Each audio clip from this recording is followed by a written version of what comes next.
Pernahkah Anda merasa bosan di kelas? Merasa hanya menerima informasi tanpa benar-benar memahaminya? Jika iya, Anda tidak sendirian. Banyak siswa yang merasakan hal yang sama. Bosan dengan cara belajar yang monoton dan terasa tidak efektif, ingin merasakan pengalaman belajar yang lebih aktif, menarik, dan bermakna? Mari kita temukan solusinya bersama dengan mempelajari teori konstruktivisme. Apa itu teori konstruktivisme? Teori konstruktivisme adalah sebuah teori belajar yang menekankan peran aktif peserta didik dalam membangun pengetahuannya sendiri.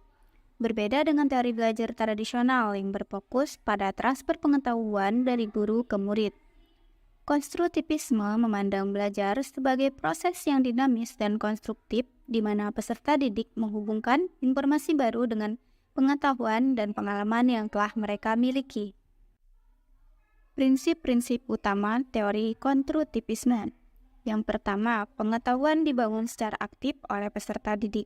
Dalam hal ini, peserta didik tidak hanya menerima informasi secara pasif, tapi mereka secara aktif memperoleh, menginterpretasikan, dan menghubungkan informasi baru dengan pengetahuannya sendiri.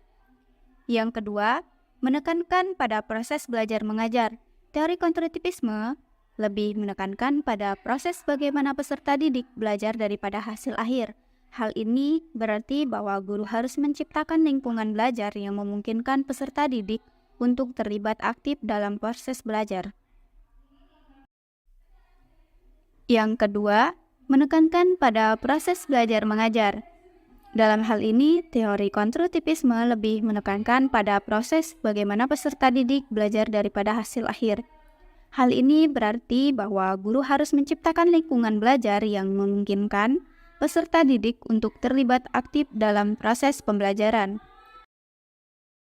Yang ketiga, mengajar adalah membantu peserta didik. Peran guru dalam konstruktivisme bukan hanya sebagai penyampai informasi, tetapi juga sebagai fasilitator yang membantu peserta didik dalam membangun pengetahuannya sendiri. Yang keempat, penekanan pada belajar dari pengalaman. Teori konstruktivisme mementingkan pengalaman belajar yang autentik dan bermakna. Peserta didik belajar dengan lebih baik ketika mereka dapat menghubungkan apa yang mereka pelajari dengan kehidupan nyata. Yang kelima, kurikulum menekankan pada partisipasi peserta didik. Dalam hal ini, peserta didik harus terlibat aktif dalam merancang dan melaksanakan pembelajaran mereka sendiri. Bagaimana menerapkan teori konstruktivisme dalam pembelajaran? Ada banyak cara untuk menerapkan teori konstruktivisme dalam pembelajaran. Berikut adalah beberapa contohnya. Yang pertama, pembelajaran berbasis proyek. Dalam hal ini, pembelajaran berbasis proyek dimaksud peserta didik bekerja sama dalam proyek jangka panjang yang memungkinkan mereka untuk menerapkan pengetahuannya dalam situasi dunia nyata. Yang kedua, pembelajaran kooperatif.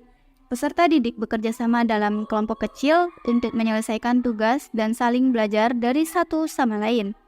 Yang ketiga, pembelajaran berbasis masalah. Peserta didik diharapkan pada masalah yang menentang dan harus menggunakan pengetahuannya untuk menyelesaikannya.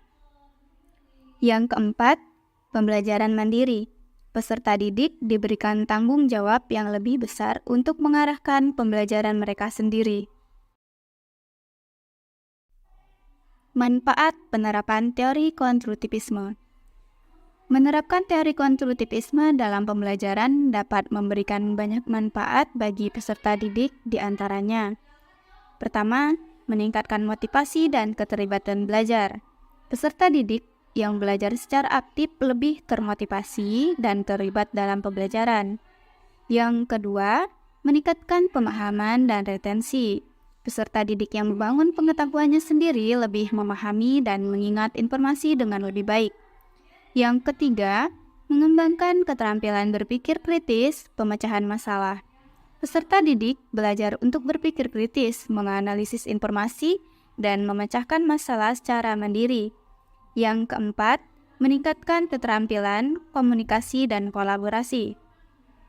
Peserta didik belajar untuk berkomunikasi secara aktif dan bekerja sama dengan orang lain.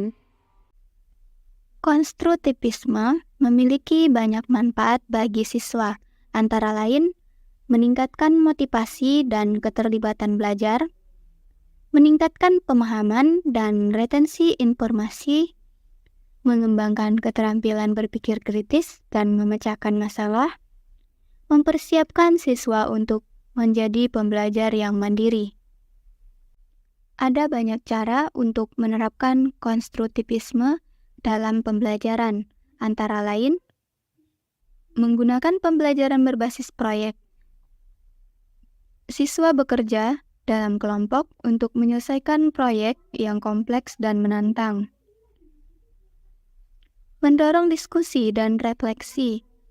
Guru mendorong siswa untuk berpikir kritis tentang apa yang mereka pelajari dan bagaimana mereka mempelajarinya.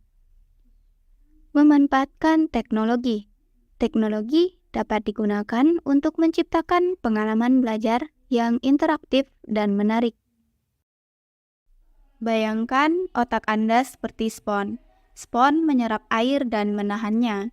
Otak Anda menyerap informasi dan penyimpanannya. Namun, spons hanya dapat menahan begitu banyak air dan otak Anda hanya dapat menyimpan begitu banyak informasi jika Anda tidak memprosesnya secara aktif. Konstruktivisme adalah tentang berproses informasi secara aktif. Ini tentang membangun pemahaman Anda sendiri tentang dunia dengan menghubungkan informasi baru dengan pengalaman Anda sebelumnya. Ketika Anda melakukan ini, informasi menjadi lebih bermakna dan lebih mudah diingat. Untuk para guru, cobalah untuk menerapkan strategi pembelajaran yang berpusat pada siswa, seperti diskusi kelompok, proyek pembelajaran, dan pembelajaran berbasis masalah.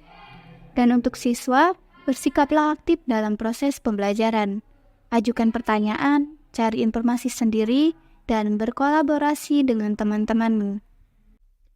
Dalam hal ini, dapat disimpulkan bahwasannya konstruktivisme adalah cara yang efektif untuk membantu siswa belajar dengan menerapkan prinsip-prinsip konstruktivisme dalam pembelajaran. Anda dapat membantu siswa membangun pengetahuan yang lebih kuat dan lebih tahan lama. Bersama-sama, kita dapat mengubah cara belajar dan menciptakan pengalaman belajar yang lebih positif dan bermanfaat bagi kita semua.